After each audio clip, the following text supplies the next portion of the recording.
విచ్చేసిన బండ్ల గణేష్ గారి మిత్రులకు, షాద్ నగర్ ప్రజలకు, ఆయన శ్రేయోభిలాషులకు అందరికీ పేరు పేరున నమస్కారాలండి.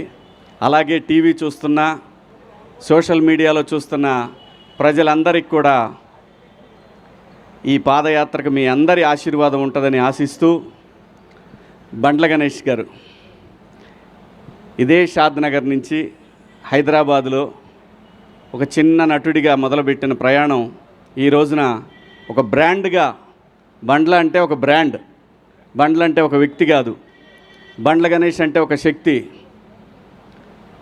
పర్సనల్గా నాకు గణేష్ అన్నతోటి నాకున్న పరిచయం 30 సంవత్సరాల పైమాటే, 32 ఏళ్ళు. నాకు మొదటిసారి కలిసినప్పుడు కరెక్ట్గా వారం 10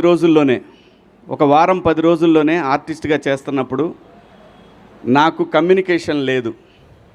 అంటే ఫోన్ కానీ, అప్పుడు ఫోన్ కూడా లేదు, పేజర్ ఉండేదన్నమాట.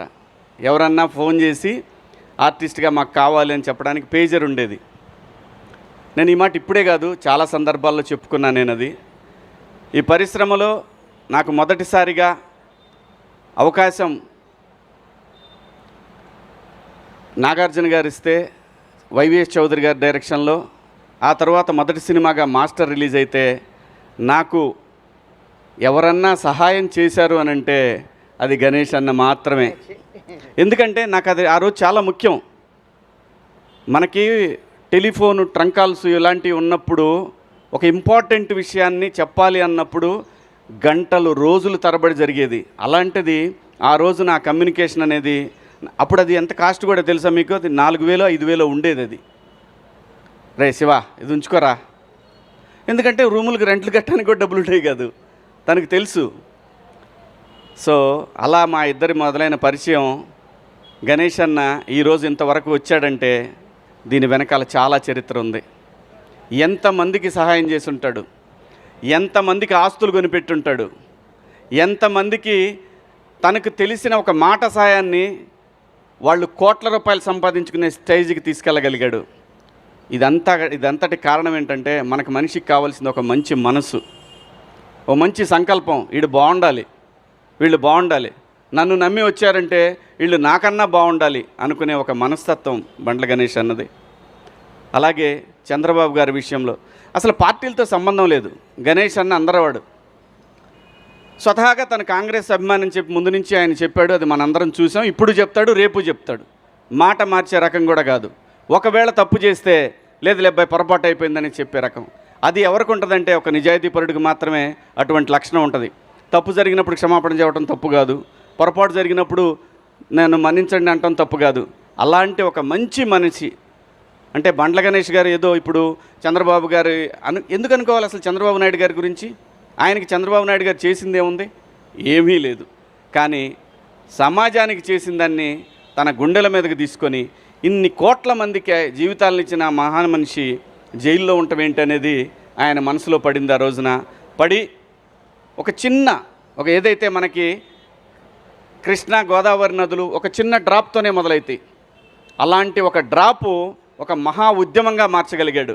ఆ మహా ఉద్యమమే ఆ నాయకుడు చంద్రబాబు గారు బయటికి రావడానికి అంతమంది జనాలు, అన్ని కోట్ల మంది జనాల యొక్క ఒక వైబ్రేషన్ ఆయన బయటికి రావడానికి కారణమైంది.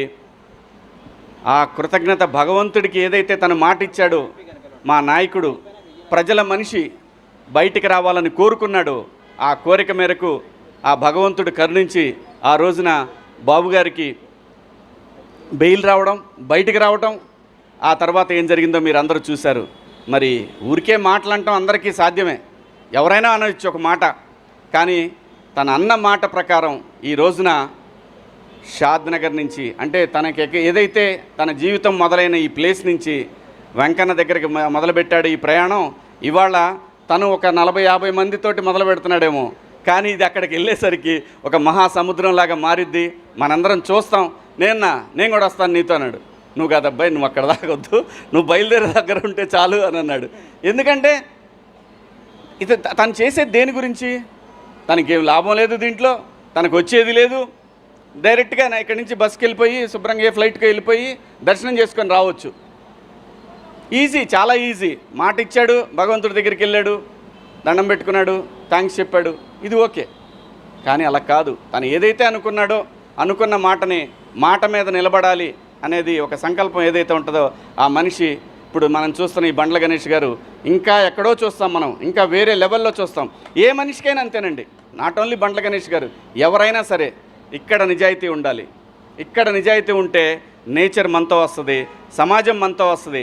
అలా గణేష్ అన్న ఈరోజు మొదలుపెట్టినటువంటి ఈ ప్రయాణం మనం చివరి వరకు కూడా వెంకన్న తోడుగా యావత్ 2 రాష్ట్రాల తెలుగు ప్రజలు ప్రపంచంలో ఎక్కడైతే ప్రపంచవ్యాప్తంగా ఒక ఉద్యమాన్ని క్రియేట్ చేయగలిగాడో ఆ రోజున ఆ ప్రపంచవ్యాప్తంగా ఉన్న తెలుగు ప్రజలందరి ఆశీస్సులు గణేష్ అన్నకు ఉంటాయి.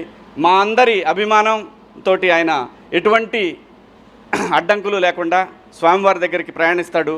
స్వామివారి దర్శనం రోజున ఖచ్చితంగా ఎక్కడున్నా సరే నన్ను కూడా భగవంతుడు అక్కడ దాకా తీసుకెళ్లాలని కోరుకుంటున్నాను. ఖచ్చితంగా గణేష్ అన్న థ్యాంక్ యూ. నీ మంచి మనసు, నీ నిజాయితీయే నిన్ను నడిపిస్తూ ఉంది. ఎక్కడ గణేష్ అన్న నాకు ఆ రోజు 32 ఏళ్ల క్రితం తలుచుకుంటే అసలు ఎలా మారిపోతుంది జీవితం అంటే సంకల్పం అండి. ఏ మనిషికైనా సరే నాకు అది కావాలి, ఆ టార్గెటెడ్గా నిజాయితీగా పనిచేస్తే దానికి బండ్ల గణేష్ అన్న అవ్వచ్చు. బండ్లు అనేది ఒక బ్రాండ్. ఈ బ్రాండు కలకాలం చిరకాలం 10 మందికి సాయపడుతూ ఉండాలని మేమందరం నీ వెనకాల ఉంటామని ఆ భగవంతుడిని కోరుకుంటూ థ్యాంక్ యూ అన్న. All the best. Happy journey.